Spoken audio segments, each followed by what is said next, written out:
first of our Hidden History Heritage Tours. We're going to be taking you through some of the lesser known sites in the area, and we're beginning here at the ancient ruins of Kilrush, which sits right on the edge of the Kilrush parish boundary that leads all the way to Dungarvan. The name Kilrush translates as Church of the Wood or Church of the Shrubbery, and we really know very little about this ancient church, and it's amazing how many of us pass by this road without realising such an ancient church exists. So let's go and take a look inside.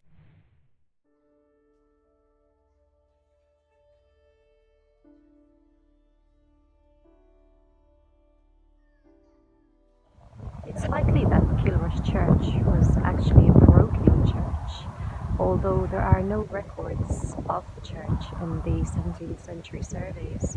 And remarkably, there is very little folklore around the site. There's no local knowledge of a saint being attached to this church or a pattern. So we really have very little knowledge about the early origins of Kilrush Church. During one of the darkest periods of our history, many poor victims of the famine were buried in the graveyard up until 1847.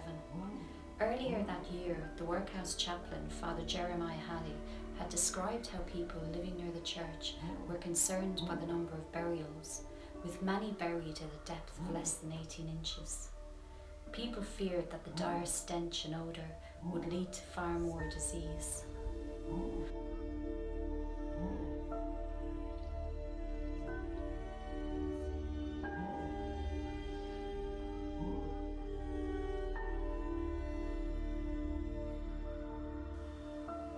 If we take a look around the ruins, it's in a fairly delicate state, and it's only really a matter of time before any real structure remains.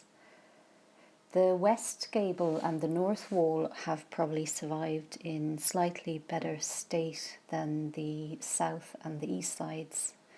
The single lintel stone is no longer in place on the doorway, and nor is the northern jamb.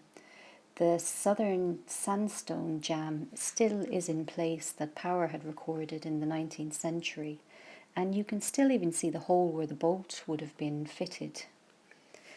The east gable is virtually gone today.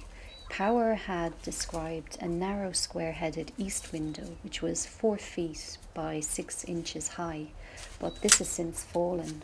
He'd also noted evidence of a window in the south dilapidated wall.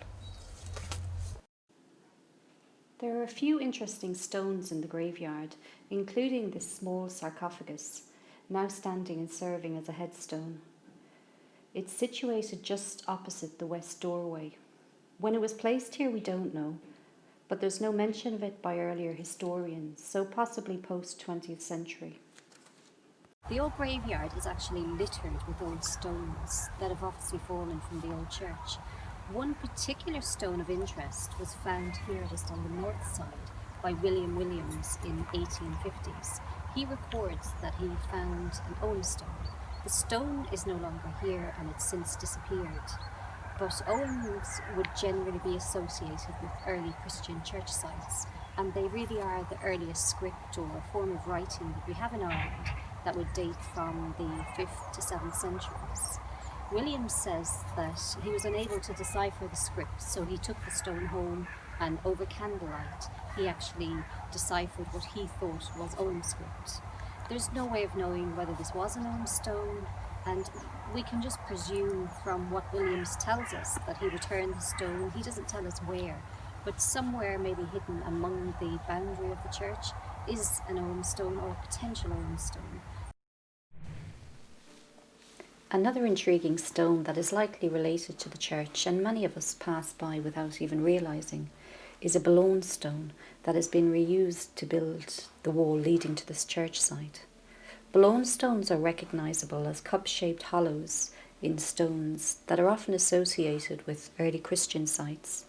Sometimes known as cursing stone, their function is unknown. Maybe they had a functional use that was reconstructed during the early Christian period.